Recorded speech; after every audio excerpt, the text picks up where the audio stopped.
Sebelumnya perkenalkan, nama saya Diswa Oktaviani. Saya mahasiswi keperawatan STIKes Indonesia Maju.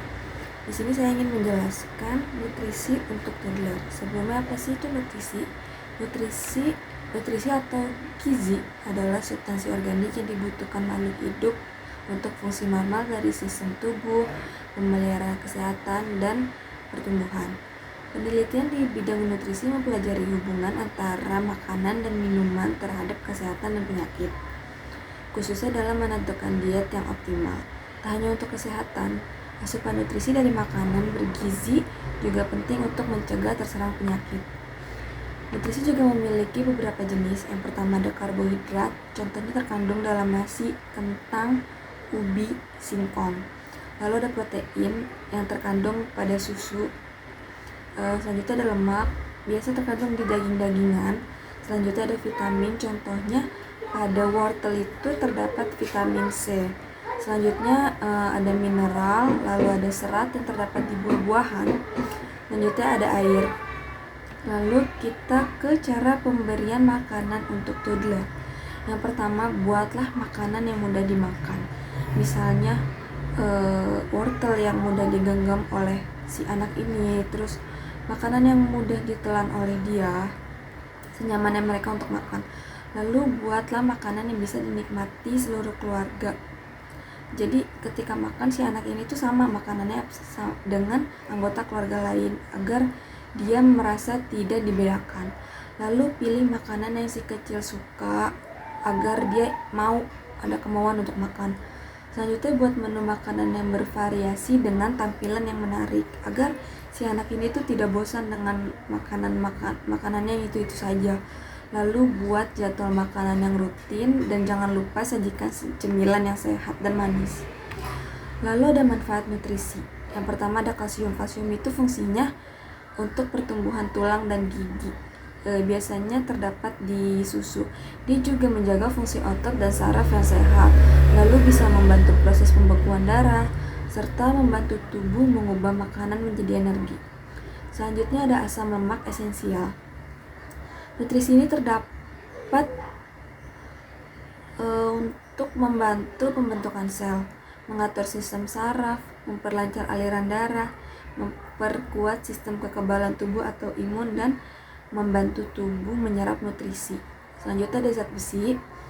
Zat besi merupakan unsur yang berperan dalam produksi hemoglobin atau pigmen merah pembawa oksigen dalam darah, dan mioglobin atau pigmen yang menyimpan oksigen dalam otot. Lanjutnya ada magnesium.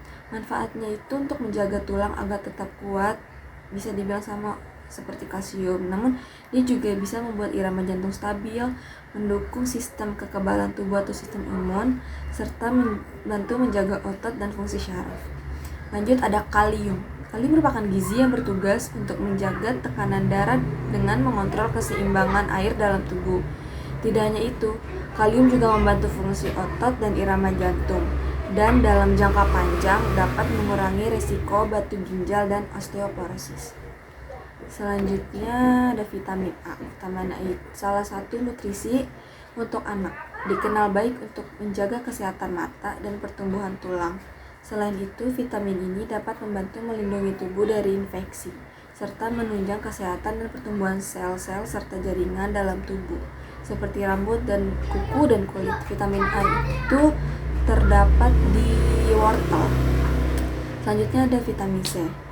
Dalam tubuh, vitamin C digunakan untuk proses pembentukan dan perbaikan sel darah merah, tulang, dan jaringan di tubuh mereka.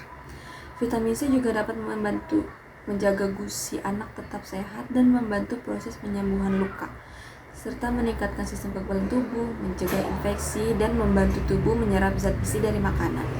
Vitamin C ini terdapat di buah-buahan yang rasanya masam, contohnya jeruk.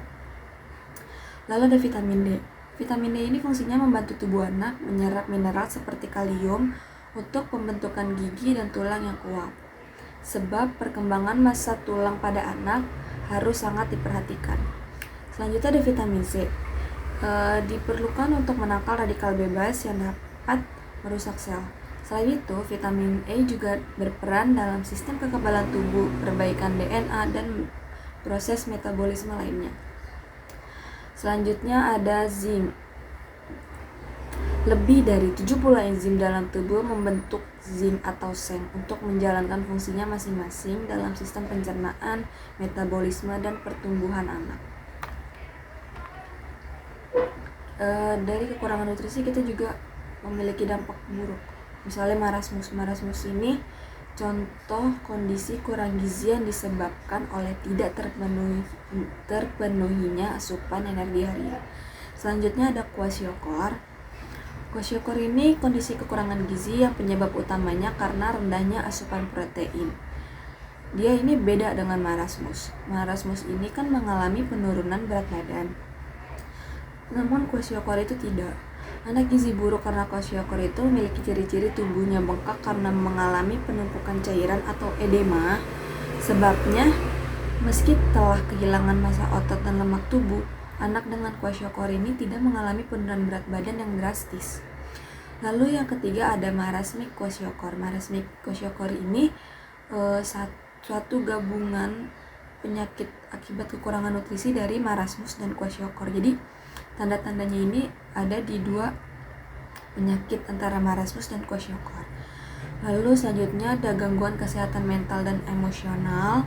Terus ada menyebabkan penurunan tingkat IQ.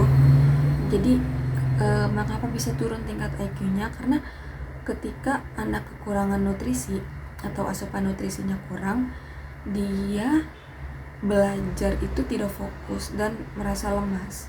Terus selanjutnya anak tidak tumbuh optimal atau dia pendek. Jadi itu saja yang bisa saya salurkan tentang nutrisi untuk toddler. Kurang lebihnya mohon maaf. Wassalamualaikum warahmatullahi wabarakatuh.